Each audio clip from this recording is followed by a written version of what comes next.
Today we are going to look at one of the most overlooked and misunderstood parts of the Samantha Murphy case.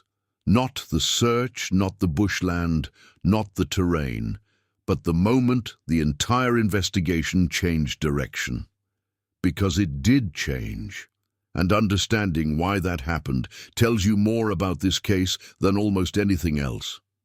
In the very early days, police said publicly that they did not believe the disappearance was suspicious. That was the official position. They were treating it as a missing person incident, built around the idea that Samantha may have become lost or disoriented during her run. And if you have followed enough of these cases in Australia, you know that this initial stance shapes what police do and, more importantly, what they do not do.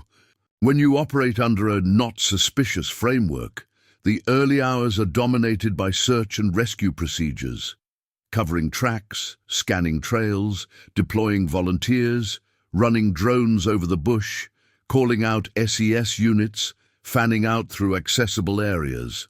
That mindset assumes the person is still somewhere in the environment. It does not assume interference. It does not assume movement by a third party, and it certainly does not assume homicide. But as the hours turned into days, something started to shift. You can see it clearly, just by following the timeline in the public record. There was no sign of Samantha, no clothing, no water bottle, no smartwatch, no running gear, no evidence on the tracks, no trace in the forest, nothing. And here is the part most people overlook. When there is no physical evidence in a bush environment that should be full of clues, that itself becomes evidence. The absence becomes data. And that absence was loud. You see it in the language police used.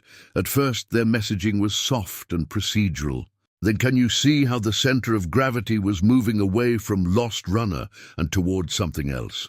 What caused the shift?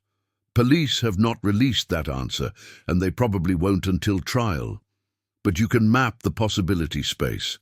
Something in the information they gathered, either digital, physical, or testimonial, began contradicting the idea of a simple disappearance. The search was scaled back. That's often the first sign. Search and rescue operations do not shrink unless there is a reason to believe the person is no longer in the area. And once that happens, the missing person squad steps in. Then the homicide squad becomes involved. That escalation is not random. It's based on internal thresholds, behavioral patterns, risk assessments, and evidence evaluation. By late February, police publicly stated they believed Samantha was deceased. That was a major shift. They were no longer searching for a missing person. They were investigating a crime. And within days of that announcement, the operational focus moved again, out of the bush and into the realm of interviews, digital forensics, and surveillance review. Then, on March 7, 2024, police arrested and charged 22-year-old Patrick Oren Stevenson with the murder of Samantha Murphy. That charge did not come out of nowhere. Homicide charges are not speculative. They require enough evidence for police to be confident in presenting a case to the courts, and they require the Director of Public Prosecutions to assess that case as viable. At the moment of his arrest, one fact remained unchanged and still remains true today. Samantha's body has not been found. Police have continued targeted searches in areas including Buninyong, Enfield, and other bushland sites, and they have publicly stated they believe her remains are located somewhere in that region. That is why searches continue even months after the charge. Because the body is not just evidence, it is closure for the family, clarity for investigators, and the anchor point for understanding exactly what happened. Now let's talk about what this shift means, because this is the part I want you to think about, the part that tells us what the police might have been seeing behind the scenes. When an investigation pivots from not suspicious to suspected homicide, it usually happens because at least one of the following conditions appears. First, the disappearance is inconsistent with known behavior. Samantha was highly routine-driven. She ran frequently. She was familiar with the terrain. She had no known medical condition that would cause her to collapse without evidence nearby. Second, the location produces no signs of distress. In most genuine lost runner cases, there are indicators: dropped items, missteps, attempts to move toward lower ground, footprints, torn vegetation.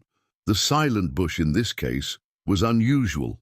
Third, digital evidence contradicts a natural disappearance.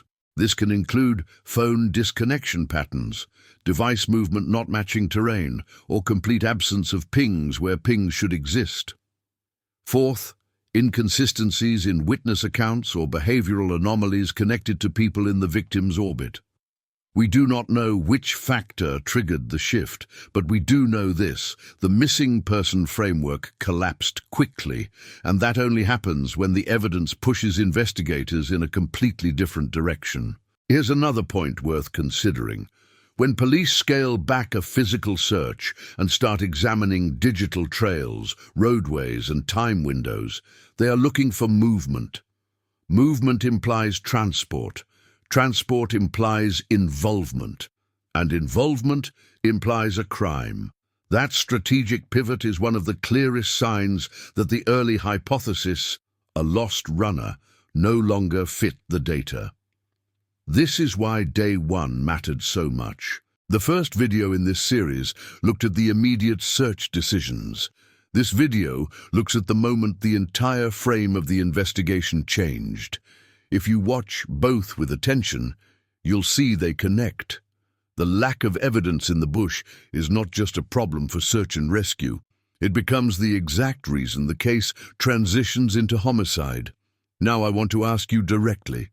Looking at the timeline, the shift in police language, the sudden downscaling of the search and the eventual arrest, do you believe this case was a disappearance from the beginning, or do you believe police saw signs of homicide earlier than they stated? I want your take in the comments. Tell me when you think the police realized this was not a simple missing person case. Was it day one, day two, or did the breakthrough come later? If you're following this series, make sure you're subscribed so you do not miss the next part.